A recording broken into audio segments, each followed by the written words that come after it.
বন্ধুরা, অর্থভাগ্যকে শক্তিশালী করতে চান? আপনি চান যে সারা বছর সারা জীবন অর্থ আপনার কোনো দিন না কমে, সেই সঙ্গে সুখ সৌভাগ্য সর্বদাই বজায় থাকে? তাহলে এই শুভ রথযাত্রার দিন মাত্র এই একটি গাছ বাড়িতে রোপণ করুন, তারপর দেখুন তার অলৌকিক ক্ষমতা।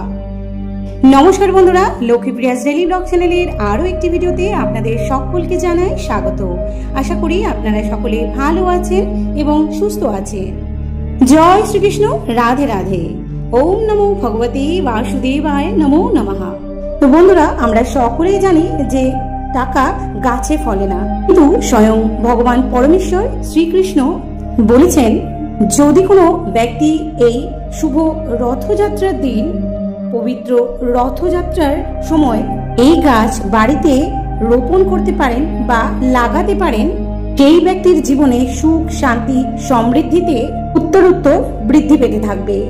হ্যাঁ বন্ধুরা, আপনারা একদম ঠিকই শুনছেন, কারণ ভগবান স্বয়ং শ্রীকৃষ্ণ নিজেই বলেছেন যে এই গাছ যত বড় হবে, সেই ব্যক্তির ধন সম্পত্তি অর্থ ততই বেশি বৃদ্ধি পেতে থাকবে, ঠিক গাছের মতোই।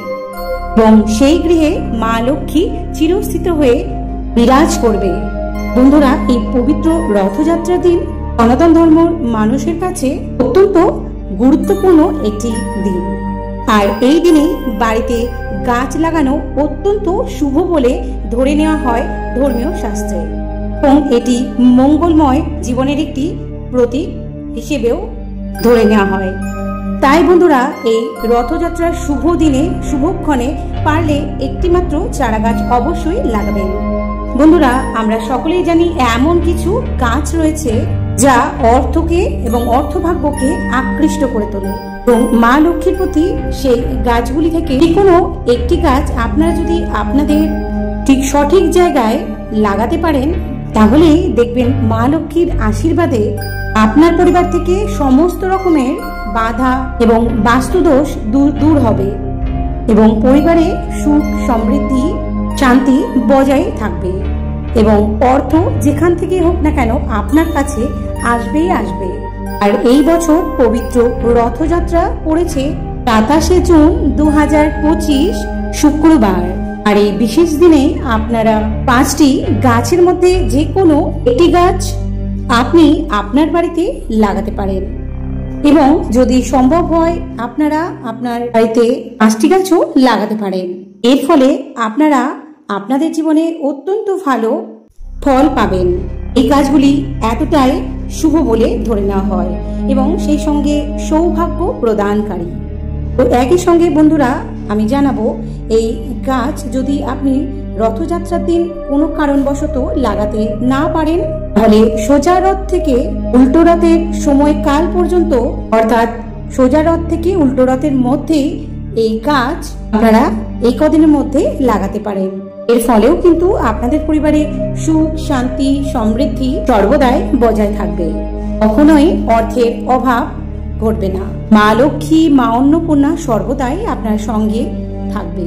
তাই বন্ধুরা, আজ এই ভিডিওর মাধ্যমে এমন 5টি গাছের কথা উল্লেখ করব, সেই 5টি গাছ অত্যন্ত শুভ। আপনারা যদি আপনার বাড়িতে এই গাছগুলি বাস্তুমতে বিচার করে সঠিক দিকে লাগাতে পারেন এবং সঠিক পরিচর্যা যত্ন করে বড় করতে পারেন, তাহলে আপনার গৃহে সমস্ত রকম বাস্তুদোষ দূর হয়ে যাবে এবং অর্থ আগমনের পথ সুগম হবে। তাই বন্ধুরা, আপনাদের সকলের কাছে বিনীত অনুরোধ যে আপনারা এই ভিডিওটি শুরু থেকে শেষ পর্যন্ত স্কিপ না করে মনোযোগ সহকারে দেখতে থাকুন, এবং দেখার পর ভালো লাগলে একটি লাইক করুন, একটি শেয়ার করবেন আপনার আত্মীয় স্বজন বন্ধু বান্ধব এবং গুরুজনদের মধ্যে, যাতে তারাও এই ধরনের ভিডিও থেকে উপকৃত এবং সমৃদ্ধ হতে পারে। আপনি যদি চ্যানেলে নতুন থাকেন, অবশ্যই চ্যানেলটি সাবস্ক্রাইব করে পাশে থাকা বেল বাটনটি ক্লিক করে অল নোটিফিকেশন অন করে রাখবেন, যাতে আমার এই ধরনের ভিডিওগুলি চটজলদি আপনার কাছে পৌঁছে যেতে পারে। এবং কমেন্ট সেকশনে জয় জগন্নাথ দেবের জয় ভক্তি করে কথাটি লিখতে একদমই ভুলবেন না। তো চলুন বন্ধুরা, ভিডিওটির মূল পর্বে যাওয়া যাক। বন্ধুরা, সর্বপ্রথমে জানি নাকি আপনাদের এই পবিত্র রথযাত্রা দিন অত্যন্ত শুভ। এই দিনে এমন কিছু কিছু কাজ রয়েছে, তা কোনো ব্যক্তি যদি মেনে চলতে পারে, তাকে আর পেছন ফিরে কখনোই তাকাতে হবে না। কারণ প্রভু শ্রী জগন্নাথ দেবের আশীর্বাদ এবং মা লক্ষ্মীর আশীর্বাদ এই ব্যক্তির সঙ্গে সর্বদাই থাকবে। নাম্বার 1, বলা হয় পবিত্র রথযাত্রার দিন রথ দেখলে অর্থাৎ রথ দর্শন করলে আধ্যাত্মিক জ্ঞান বৃদ্ধি পায় এবং চেতনা শক্তি বৃদ্ধি পায়। এবং রথের দড়ি টানার সময় একজন যদি তা দাঁড়িয়ে দেখতে থাকেন, এই অবস্থায় অর্থাৎ দাঁড়িয়ে থাকা সেই ব্যক্তিটির মনে যতই অপবিত্রতা বা মলিনতা রয়েছে বা যত পাপ রয়েছে, তা কিন্তু তার মন থেকে চিরতরে দূরীভূত হয়ে যায় ও শ্রী শ্রী জগন্নাথ দেব তা হরণ করে নেয়। রথের রশ্মি অর্থাৎ রথকে যে দড়ি দিয়ে বাঁধা হয়, আর এই দড়ি ধরে রথে টান দেওয়া, এটি একটি পবিত্র এবং পুণ্যতম কাজ বলে মনে করা হয় আমাদের ধর্মীয় শাস্ত্রে। এটিও অত্যন্ত শুভ একটি কাজ। এর ফলে আপনার সৌভাগ্য বৃদ্ধি পায় এবং ধর্মীয় শাস্ত্রে কথিত আছে এই রথের দড়িতে স্পর্শ করলে আপনার বিভিন্ন রকম পাপ এবং রোগ ব্যাধি সেরে যায়। বন্ধুরা, এই পবিত্র দিনে ভগবান জগন্নাথের দিব্য বিগ্রহের সামনে নৃত্য পরিবেশন এবং জয় জগন্নাথ নামটি উচ্চারণ করলে আপনার মানসিক শান্তি বৃদ্ধি পায় ও আপনার জীবনে সুখ সমৃদ্ধি প্রসার ঘটে। নাম্বার 4, বন্ধুরা, এই রথযাত্রার পবিত্র দিন থেকে শুরু করে শেষ পর্যন্ত শুভ কাজে কিংবা অনুষ্ঠানে যদি আপনি অংশগ্রহণ করতে পারেন, ভগবানের সেবা করতে পারেন, ভগবান জগন্নাথ দেবের সঠিকভাবে নিয়ম নীতি উপাচার পালন করতে পারেন, এ অত্যন্ত পুণ্য অর্জন করে। এমনকি এর জন্য সারা জীবন সেই ব্যক্তি ভগবান জগন্নাথ দেবের আশীর্বাদ লাভ করতে পারেন। নাম্বার 5, রথযাত্রায় কেউ যদি ব্যয় করে তাহলেও তার অত্যন্ত পুণ্য সঞ্চয় হয় এবং পূর্ণরূপে শ্রী শ্রী জগন্নাথ দেবের আশীর্বাদ পাওয়া যায়। নাম্বার 6, জগন্নাথ দেবের সামনে একটি হলুদ কাপড়ে 11টি কড়ি ভালো করে মুড়ে রেখে দিতে হয় এবং রথযাত্রা শেষ হওয়ার পরে সেই কড়িগুলি অবশ্যই আপনার ব্যবসা স্থানে বা লকারে তুলে রাখবেন। এটি অত্যন্ত শুভ বলে মনে করা হয়। এর ফলে আপনার জীবনে অর্থর আগমন ঘটে, পরিবারে আসে সুখ সমৃদ্ধি এবং সেই সঙ্গে আপনার ব্যবসাতেও প্রচুর প্রচুর আর্থিক উন্নতি ঘটে, যা আপনার কল্পনার বাইরে। অবশ্যই করুন বন্ধুরা এই ক্রিয়াটি জগন্নাথ দেবের রথযাত্রার সময়। এটি আপনি চলাকালীন অর্থাৎ রথযাত্রার শুরু সোজা রথ থেকে উল্টো রথের মধ্যে যে কোনো সময় আপনি করতে পারেন। এছাড়াও বন্ধুরা, নাম্বার 7, এছাড়াও আপনার মনস্কামনা পূরণের জন্য 11 রকমের ফল, 11 রকমের মিষ্টি এবং 11টি 1 টাকার কয়েন একটি হলুদ কাপড়ে মুড়ে জগন্নাথ দেবের সামনে নিবেদন করুন। নাম্বার 8, প্রভু জগন্নাথ দেবের এই রথযাত্রার দিন জগন্নাথ দেবের ব্রত পালন করুন। এতে সুখ এবং সৌভাগ্য সমৃদ্ধি ঘটবে। একটি পেতলের বাটিতে একটু আতপ চাল, কাঁচা হলুদ এবং 1 টাকার একটি কয়েন এবং এই বাটিটি প্রভু জগন্নাথ দেবের সামনে রেখে দিন। রথযাত্রার শেষ লগ্নে বাটিটি তুলে নিন। বাটিতে থাকা সমস্ত ভুজি কোনো মন্দিরে বা কোনো ভিক্ষুককে দান করুন। আপনার যে কোনো মনস্কামনা এর ফলে পূর্ণ হবেই হবে। নাম্বার 10, বন্ধুরা, এই শুভ রথযাত্রার দিন আপনার জীবনে দুঃখ, কষ্ট, দারিদ্রতা, অভাব, অনটন থেকে রক্ষা পেতে বা উদ্ধার পেতে শ্রী শ্রী জগন্নাথ দেবের আশ্রয়ের থেকে বড় কোনো আশ্রয় হয় না। তাই আধ্যাত্মিকবাদিতা এটি দাবি করেন যে তুলসী জগন্নাথ দেবের সব থেকে প্রিয় জিনিস। এদিন 108টি তুলসী পাতা নিয়ে একটি মালা তৈরি করুন। তুলসী পাতা ফুটো করে তাতে মালা তৈরি করবেন না, কখনোই করবেন না।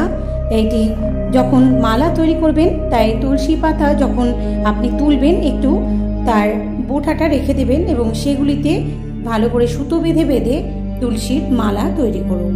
যদি 108টি পাতা না পান বন্ধুরা, সেক্ষেত্রে 54টি পাতা দিয়েও আপনি জগন্নাথ দেবের জন্য একটি মালা তৈরি করতে পারেন। তৈরি মালা জগন্নাথ দেবের গলায় পরিয়ে দিতে পারবেন। ফলে আপনার জীবনে থাকা সমস্ত রকম দুঃখ, কষ্ট, জ্বালা, যন্ত্রণা, ব্যাধি নাশ হয়ে আসবে সৌভাগ্য। বন্ধুরা, আপনারা সকলেই জানেন যে গাছ লাগানো পরিবেশের জন্য অত্যন্ত বেশি উপকারী। এই সবুজ গাছপালা আপনার চারিপাশের পজিটিভিটি শক্তিকে বৃদ্ধি করে, আপনাকে সুস্থ সতেজ রাখতেও সাহায্য করে। এমন কিছু গাছ আছে যা আমাদের পরিবেশকে দূষণ থেকে রক্ষা করে, পবিত্র করে এবং সমস্ত রকম খারাপ কিছু থেকেও আমাদেরকে বাঁচায়। তাই বাস্তুমতে সেরা কিছু গাছের মধ্যে আমি প্রথম যে গাছটির কথা বলবো সেটি হলো লাকি বাম্বু। তোরা বাস্তু শাস্ত্র অনুসারে এই লাকি বাম্বু গৃহে আনলে বাস্তু অনুসারে এই লাকি বাম্বু অত্যন্ত শুভ বলে মনে করা হয়। তাই অবশ্যই দেরি না করে রথযাত্রার সময় অবশ্যই এই শুভ দিনে শুভক্ষণে লাকি বাম্বু বাড়িতে আনুন এবং রোপণ করুন। তারপর দেখুন এর অলৌকিক ক্ষমতা। এই লাকি বাম্বুকে ধন সম্পত্তির এক বিশাল প্রতীক রূপেও ধরা হয়, যা ধনকে অত্যন্ত বেশি আকৃষ্ট করে এবং আপনার যে কোনো ধর্মের কর্মে বা ব্যবসাতে উন্নতি ঘটায়। অনেকে হয়তো ফ্ল্যাটে থাকেন যেখানে উঠোন বাগান বা ছাদ বাগান থাকতে পারে, তারাও কিন্তু একটি টবের মধ্যে এই লাকি ব্যাম্বু লাগিয়ে রাখতে পারে। এই লাকি ব্যাম্বু গাছ আপনার বাড়ির সমস্ত রকম বাস্তুদোষ কাটাতেও ভীষণভাবে উপকারী। বন্ধুরা, দ্বিতীয় যে গাছটির কথা বলবো সেটি হচ্ছে নিম গাছ। এই নিম গাছ বন্ধুরা অত্যন্ত শুভ বলে ধরে নেওয়া হয়, কিন্তু এই নিম গাছ রোপণ করা কিংবা লাগানোর একটি বিশেষ কোণ রয়েছে। যে কোনো কোণে আপনি লাগাতে পারবেন না, এটি সব সময় শুভ ফল প্রদান করে না। এটির একটি বিশেষ জায়গা রয়েছে বা বিশেষ কোণ রয়েছে, আপনি সেই কোণেই এই নিম গাছটি রোপণ করবেন।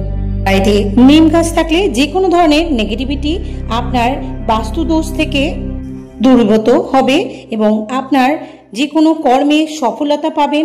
সেই সঙ্গে দীর্ঘদিন যারা রোগ ব্যাধি জ্বালায় ভুগছেন বা অর্থ কষ্টে ভুগছেন তারাও কিন্তু বিশেষ উপকার পাবেন, অর্থভাগ্য আপনার বৃদ্ধি পাবে।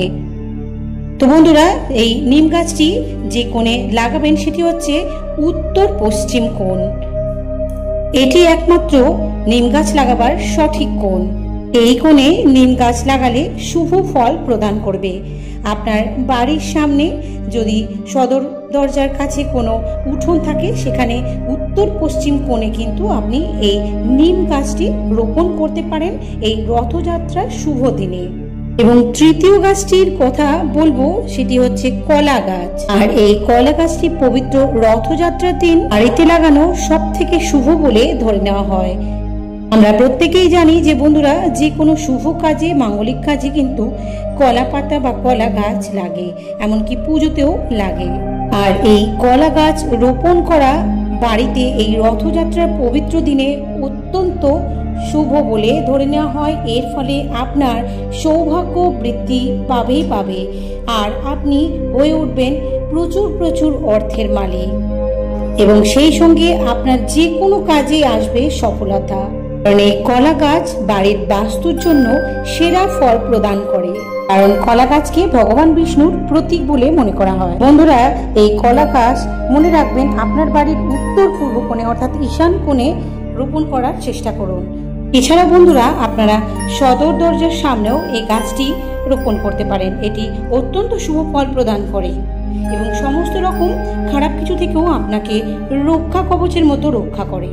এই কলা গাছকে বন্ধুরা আপনারা তুলসী গাছের পাশেও লাগাতে পারেন, কারণ কলা গাছের নিত্য পুজো হয়ে থাকে অনেক জায়গায়। কলা গাছের বিশেষ ধর্মীয় গুরুত্ব রয়েছে। বন্ধুরা, এরপর যে চতুর্থ গাছটির কথা বলবো সেটি হলো নারকেল গাছ। এই নারকেল আমাদের পুজো এবং বিভিন্ন রকম ধর্মীয় অনুষ্ঠানে লাগে। এটি অত্যন্ত শুভ বলেও ধরে নেওয়া হয়।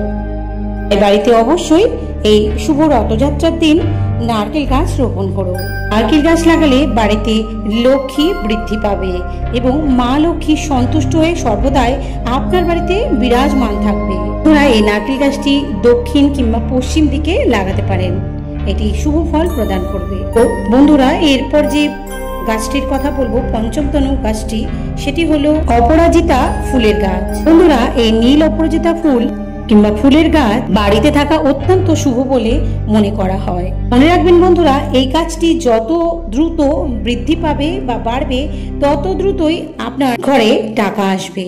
বন্ধুরা, এই গাছটি বাড়িতে লাগাবার সময় মনে রাখবেন, এই গাছ বাড়ির জন্য অত্যন্ত ভালো ফল প্রদান করে। এই গাছ ঘরের অর্থকে আকৃষ্ট করে, অর্থের আগমন ঘটায়, সেই সঙ্গে মা লক্ষ্মীকে ঘরে স্থিত করে এবং ঘরে পজিটিভিটি শক্তিকে বৃদ্ধি করতেও সাহায্য করে এবং সর্বোপরি বাড়ির পরিবেশকেও ভালো রাখে। বন্ধুরা, এই পবিত্র রথযাত্রার শুভ দিনে এই 5টি গাছের যে কোনো একটি গাছ অবশ্যই আপনি লাগান, যেটি আপনার সম্ভব হয়।